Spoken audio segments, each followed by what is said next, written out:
Sahabat Fresh Juice, sesaat lagi kita akan mendengarkan Fresh Juice Rabu 28 Juni 2023 bersama Bapak Sandi Kusuma dari Tangerang. Selamat mendengarkan.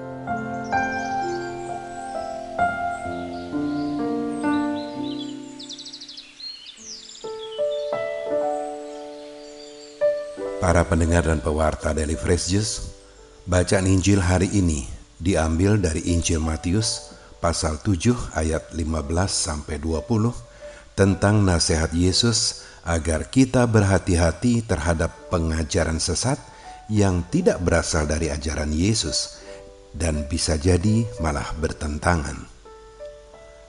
Dari buahnya lah kalian akan mengenal mereka. Inilah Injil suci menurut Matius.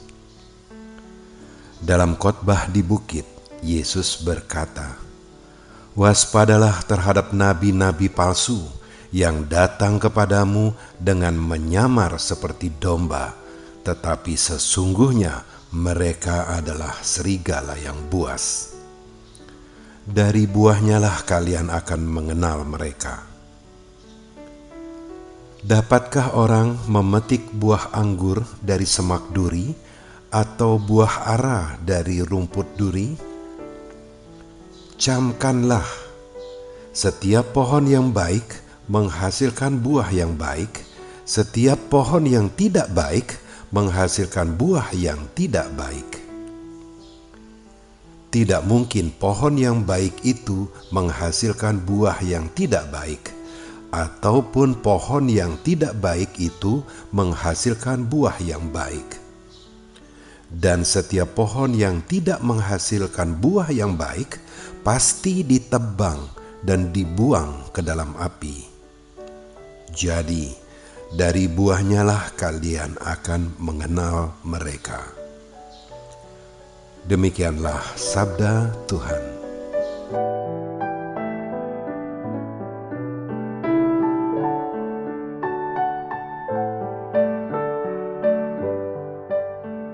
Para pendengar dan pewarta Daily Fresh Juice, pengajaran adalah proses belajar mengajar. Ada yang mengajarkan, yang lazim disebut guru, dan ada yang menerima pelajaran, yang lazim disebut murid. Seorang guru wajib menguasai apa yang akan diajarkan kepada muridnya, wajib membuat para muridnya menjadi pintar. Jika guru tidak menguasai pelajarannya, lalu apa yang akan ia ajarkan? Bukankah itu sama seperti yang dikatakan oleh Yesus? Dapatkah orang buta menuntun orang buta? Bukankah keduanya akan jatuh ke dalam lubang? Lukas 6 ayat 39. Ada guru yang sangat pandai tetapi kurang terampil untuk mentransfer ilmunya itu kepada para muridnya. Sebaliknya, ada guru yang pengetahuannya pas-pasan tetapi lihai mentransfer ilmunya sehingga muridnya menjadi sama pandainya dengan dirinya. Hal ini juga telah dikatakan oleh Yesus. Seorang murid tidak lebih daripada gurunya. Barang siapa yang telah tamat pelajarannya akan sama dengan gurunya. Lukas 6 ayat 40. Tidak ada masalah dengan kedua tipe guru tadi. Mungkin baru akan menjadi masalah jika gurunya tidak pintar dalam hal penguasaan materi ajar dan sekaligus tidak pintar pula dalam hal mengajar. Nah, itu namanya sudah jatuh tertimpa tangga. Tapi hal ini pun tidak menjadi masalah bagi Yesus. Yesus tidak menggunakan kriteria tadi ketika memilih para muridnya. Yesus malah memilih nelayan ketimbang ahli agama. Jangan-jangan ada di antara para muridnya itu malah yang buta aksara. Para muridnya itulah yang diharapkan akan menjadi guru untuk meneruskan kepada para murid lainnya. TOT, Trainings of Trainers. Tetapi akan menjadi masalah besar dan sangat serius jika ada guru yang dengan sengaja mengajarkan yang menyimpang dari apa yang telah ia terima dari Yesus. dengan maksud untuk memperoleh keuntungan bagi dirinya sendiri. Yang ia ajarkan tidak lagi bersumber pada kebenaran Injil, atau setidaknya ia berusaha mencari-cari celah di ayat-ayat Injil untuk kemudian ditafsirkan secara keliru. Saya jadi teringat peribahasa yang mencerminkan keadaan ini. Guru kencing berdiri, murid kencing berlari. Murid akan meniru perilaku gurunya dan bahkan ia bisa membuatnya lebih menyesatkan lagi. Kelak murid ini akan menjadi guru bagi murid lainnya. Begitu seterusnya. Yesus mengingatkan kita agar waspada terhadap guru-guru yang mengajarkan ajaran sesat, yang oleh Yesus disebut sebagai nabi-nabi palsu. Mereka datang kepada kita dengan menyamar seperti domba, tetapi sesungguhnya mereka adalah serigala yang buas. Mereka itu adalah serigala berbulu domba. Istilah yang serupa yang seringkali kita dengarkan dari orang tua kita, musang berbulu ayam. Kalau sejak semula mereka datang sudah nampak seperti serigala, tentulah kita menjadi waspada dan berusaha menghindarinya. Tetapi jika mereka datang seperti domba, hewan yang pasrah saja ketika air susunya diperas, yang diam saja ketika bulunya dicukur, yang tak punya senjata untuk membela diri terhadap ancaman musuh, maka tentulah kita mudah merasa iba dan berempati sehingga niat jahatnya tidak kita sadari. Umumnya kita memandang mereka seperti sosok yang baik yang hendak menolong kita. Ia menawarkan jasanya untuk mengeluarkan selumbar dari mata kita agar kita dapat melihat dengan lebih jelas. Padahal di depan matanya sendiri ada balok besar yang menghalangi pandangannya.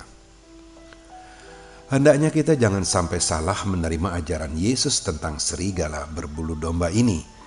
Yesus tidak mengajarkan kepada kita untuk memusuhi mereka, apalagi sampai menghakimi mereka. Tidak seperti itu. Yesus mau agar kita waspada, agar jangan sampai kita disesatkan. Yesus secara jelas melarang kita untuk menghakimi atau menghukum orang lain. Janganlah kamu menghakimi, maka kamu pun tidak akan dihakimi. Dan janganlah kamu menghukum, maka kamu pun tidak akan dihukum. Ampunilah dan kamu akan diampuni. Lukas 6 ayat 37. Para pendengar dan pewarta Daily Fresh Juice, apakah di zaman sekarang ini masih ada nabi-nabi palsu? Ya jelas ada dan tambah banyak. Dengan diciptakannya teknologi digital, orang malah jauh lebih mudah menyesatkan orang lain, terutama melalui media sosial. Banyak sekali pengajaran sesat yang seliweran di media sosial, yang jelas mengkhawatirkan akan menyesatkan kita. Tak dapat dipungkiri, semakin sedikit orang yang datang kepada Tuhan, sampai-sampai gereja ditutup gara-gara tidak ada umat yang datang. Sebagian lainnya malah terang-terangan mengatakan kalau ia tidak percaya Tuhan. Mereka-mereka ini jelas telah disesatkan. Nah, pertanyaannya, bagaimana caranya agar kita tidak turut disesatkan? Dari bacaan Injil hari ini kita mengetahui nasihat Yesus. Dari buahnya lah kalian akan mengenal mereka. Ya, pohon yang baik menghasilkan buah yang baik. Hanya dari buahnya lah kita bisa merasakan apakah manis dan enak atau malah tidak. Mana mungkin kita mencicipi dahannya atau daunnya untuk mengetahui enak tidaknya. Dari buahnya lah kita bisa mengetahui pohonnya, sebab buahnya lah yang dapat kita rasakan. Artinya kita menilai seseorang bukan dari apa yang dikatakannya, melainkan dari apa yang diperbuatnya. Nabi palsu biasanya pandai menutupi perbuatan jahatnya sehingga nampak baik-baik saja di mata orang. Yesus berkata, tidak ada sesuatu yang tersembunyi yang tidak akan dinyatakan, dan tidak ada sesuatu yang rahasia yang tidak akan tersingkap. Nabi-nabi palsu tidak dapat menyembunyikan kepalsuannya di hadapan orang-orang beriman. Kita dapat mengetahui di saat orang itu panik atau marah, maka aslinya pun nampak jelas. Dalam keadaan suasana hati yang normal, mereka mampu mengatakan hal-hal yang baik-baik saja. Tetapi di saat emosi, entah marah atau sedih, mereka tak mampu lagi mengendalikan bibir mereka, lalu meluaplah kata-kata yang tidak senonoh meluncur dari bibirnya. Bahkan rada-rada kontroversial, belangnya nabi palsu justru terbongkar dari orang-orang yang suka ngegosip. Itu terjadi kok. Tetapi menurut hemat saya, senjata yang paling ampuh untuk menangkal penyesatan adalah dengan mengandalkan iman. Orang beriman itu ibarat terang, tidak ada kegelapan yang mampu mengusirnya. Ketika terang itu datang, maka kegelapan pun segera sirna tanpa sanggup melawan terang. Di dalam gelap, terang dari pelita yang kecil saja sudah lebih dari cukup untuk menerangi. Seperti itulah iman kita. Iman yang diumpamakan oleh Yesus seperti biji sesawi. Sesungguhnya sekiranya kamu mempunyai iman sebesar biji sesawi saja, kamu dapat berkata kepada gunung ini, pindah dari tempat ini ke sana. Maka gunung itu akan pindah dan tidak ada yang mustahil bagimu. Amin. Sahabat Fresh Juice, kita baru saja mendengarkan Fresh Juice Rabu 28 Juni 2023. Terima kasih kepada Bapak Sandi Kusuma untuk renungannya pada hari ini. Sampai berjumpa kembali dalam Fresh Juice edisi selanjutnya. Tetap semangat, jaga kesehatan, dan salam Fresh Juice.